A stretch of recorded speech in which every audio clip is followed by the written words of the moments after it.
Hi everyone and welcome to Doc's Thoughts. So 'tis the season for cold and flu.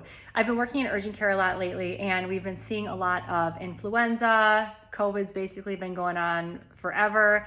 We're even seeing a little bit of RSV and then obviously things like the common cold and strep and things like that. So lots of infections. So people ask me all the time, either in my private practice or in my community, my family and friends, what they can do to boost their immune system so that they don't get sick. And I have a great answer for this because I've worked in this industry for a long time.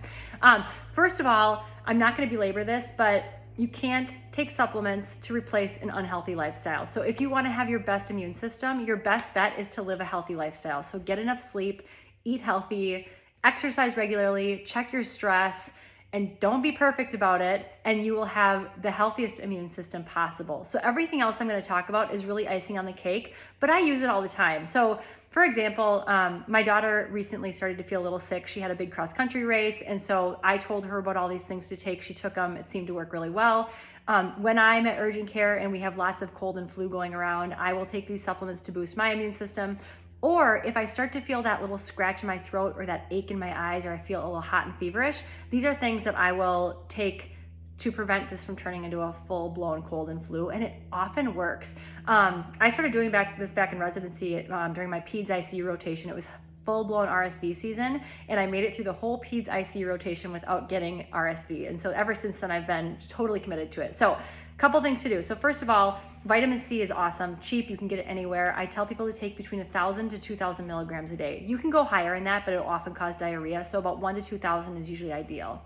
Vitamin D. So first of all, get your level checked. Most doctors will check your vitamin D level. I keep my patients between 50 and 70 for a level.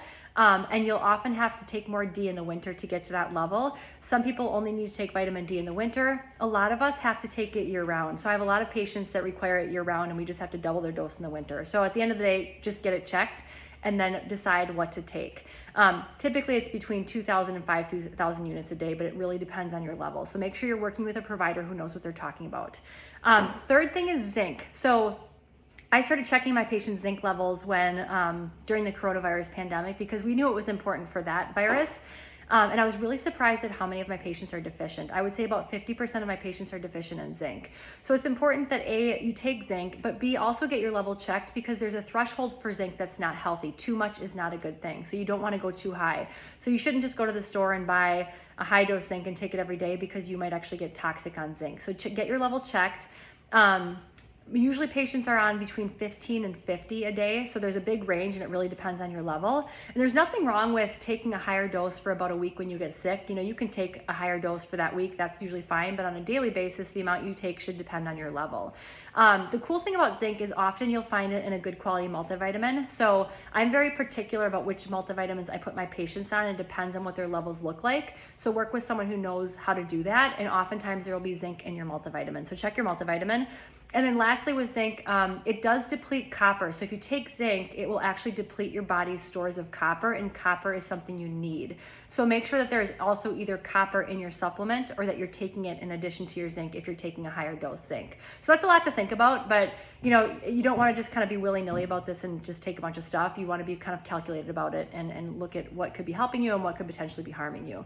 And then lastly, for daily things to boost your immune system, I'm a big fan of probiotics because a lot of us have gut issues, and so probiotics are a really easy way to potentially support a healthy gut, especially if you're someone who has IBS or something like this.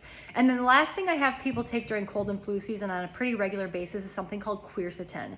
That's usually available at a good health food store or online, but quercetin also can be really good for helping your immune system be strong. So those are kind of the daily things. Now, as needed, this is a separate topic. These are the things that I give to myself and my children and my patients when they are just getting sick or when they get exposed to someone who's sick. And those are a good form of echinacea. So echinacea you can get at most good quality health food stores. I do love a product called Asparatox. That's a great form of echinacea, only used when you're just getting sick or when you're exposed. I usually have people use it for about 3 to 5 days. Another good one is something called oscillococcinum. That you can actually find at most pharmacies. It's actually a homeopathic remedy, and you just follow the instructions on the box. I've found that to be really useful for cold and flu. And then there's another product called, or another supplement called Andrographis. Again, you would get that at a good quality health food store. So Andrographis I typically will use when people are just getting sick.